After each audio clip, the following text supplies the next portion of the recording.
Now let's go to the world's newest country. A ceasefire appears to be holding in South Sudan's capital, Juba, after 4 days of heavy fighting between rival forces left more than 270 people dead. The city is quiet with no reports of helicopter gunships in the sky or tanks on the streets, but shops remained shut.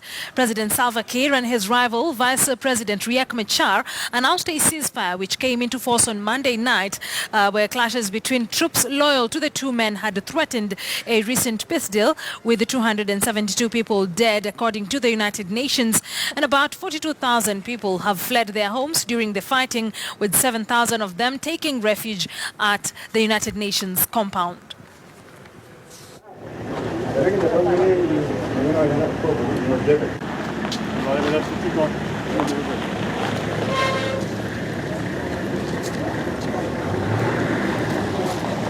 In the facility there, we run out of the things of dressing. Even some of the wounds are not yet dressed, and also some of the drugs. We need, and also some of the most critical things, the bullet. Most of the patients, 90% of them, the bullet are inside. There is no outlet. So on the head also, most of the things they are inside, and 90% of the patients, even the one which are inside now.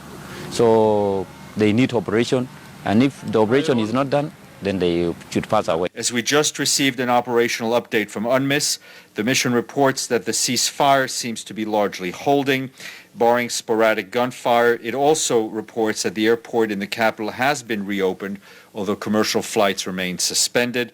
Peacekeepers were able to conduct a limited number of short patrols in Juba today. Since the fighting began on Friday, some 5,000 additional displaced people have sought protection in the UN's Tomping compound in the capital. Another 3,000 IDPs who arrived in the UN house premises have been relocated to the protection of civilian sites nearby. And still on the same, reports reaching us a short while ago indicate that there are a number of Kenyans who are expected any time from now to land at the Jomo Kenyatta International Airport from Juba International Airport. And I understand it's not the Jomo Kenyatta International Airport, but the Wilson Airport. Let's now link up with our reporter who is at the Wilson Airport, Timothy Otieno, for an update on the same. Timothy, good afternoon. Thank you very much for joining us on the news desk. What time exactly do we expect these Kenyans to land? Well, Akisa, the plane has just landed about 3 minutes ago here at the Wilson Airport.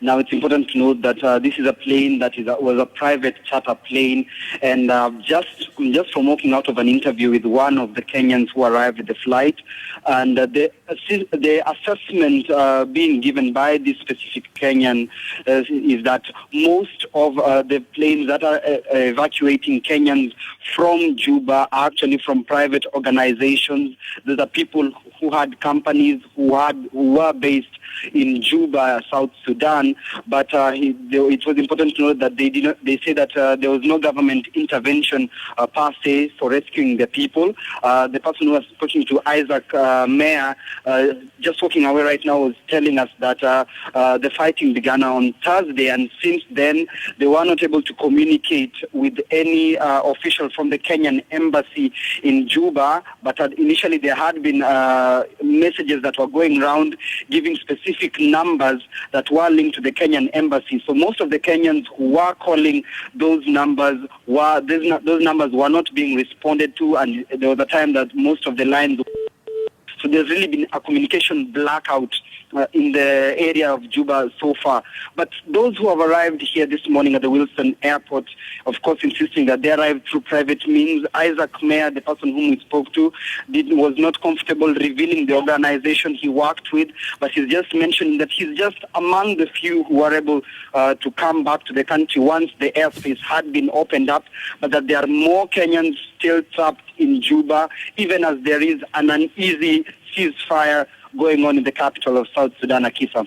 Now, Timothy, I don't know whether you've been able to speak to some of those Kenyans who've landed from Juba, but that was quite a very tricky situation they were in. How do they feel? What is their reaction about this nation that the world expected to finally begin cultivating peace?